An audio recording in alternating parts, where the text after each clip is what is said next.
Bonjour et bienvenue à la 6e diffusion du livre d'Urantia. Il y a 110 millions d'années, la dérive des continents vers l'ouest et vers le sud se termine.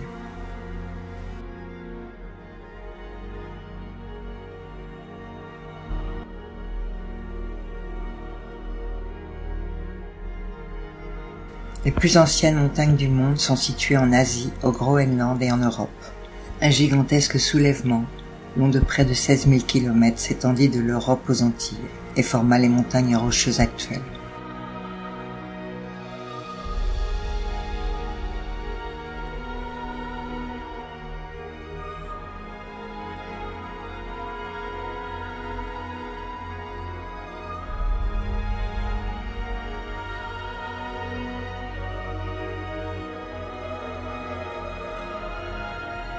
Une grande activité volcanique se manifesta au sud des Alpes et le long de la chaîne montagneuse côtière de la Californie actuelle.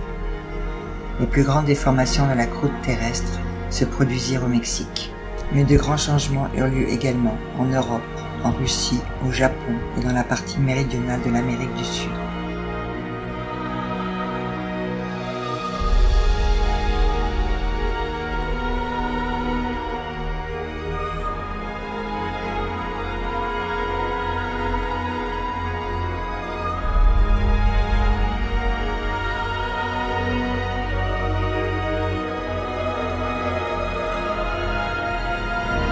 Le climat devint de plus en plus diversifié.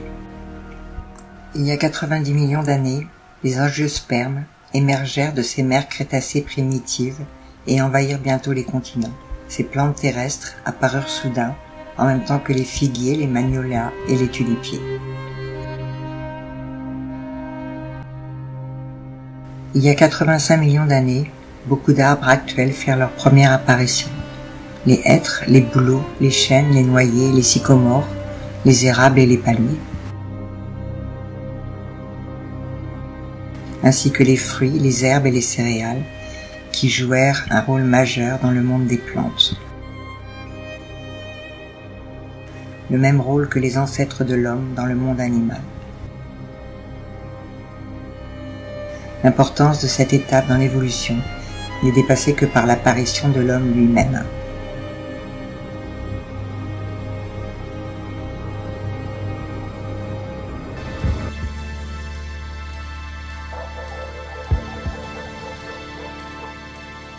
Quelque temps auparavant étaient apparus de nouveaux types de dinosaures herbivores qui se multipliaient rapidement par suite de l'apparition des plantes terrestres de la famille des herbacées.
Un de ces nouveaux dinosaures herbivores était un véritable quadrupède, muni de 2 cornes et d'un bourrelet en forme de cape sur le garrot.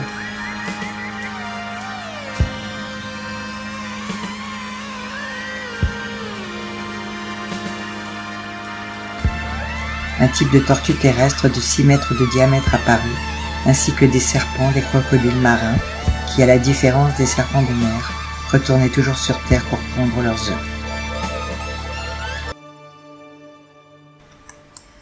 L'âge des dinosaures tirait à sa fin, faute de nourriture pour alimenter leur corps gigantesque. Désormais, l'évolution suivra la croissance du cerveau et non la masse du corps. Le développement du cerveau caractérisera chaque époque successive de l'évolution animale et du progrès planétaire.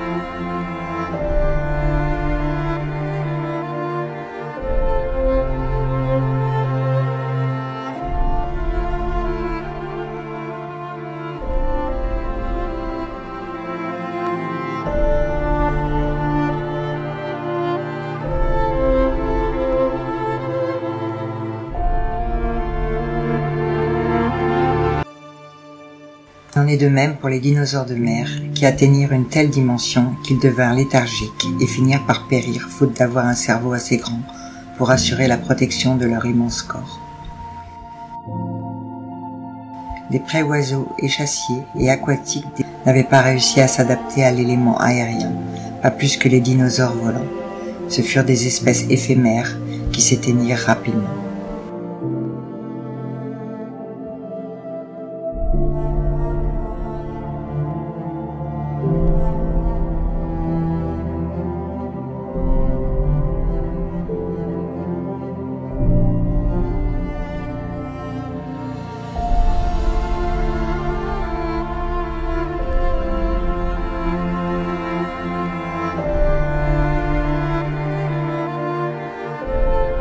La marche de l'évolution fut marquée par l'apparition soudaine du premier véritable oiseau, une petite créature du genre pigeon, qui fut l'ancêtre de tous les oiseaux.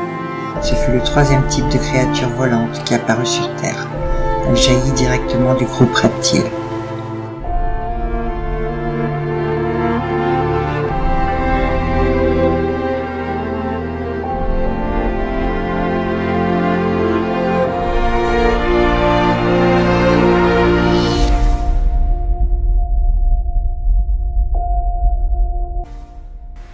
Les plus grands dinosaures sont ensevelis dans toute la région des montagnes rocheuses, le long de la côte atlantique, en Europe occidentale, en Afrique du Sud et aux Indes.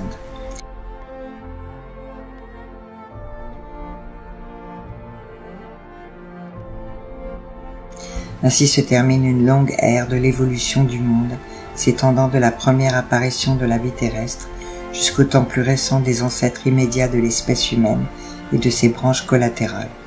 Cette ère, appelée Crétacé, couvre 50 millions d'années.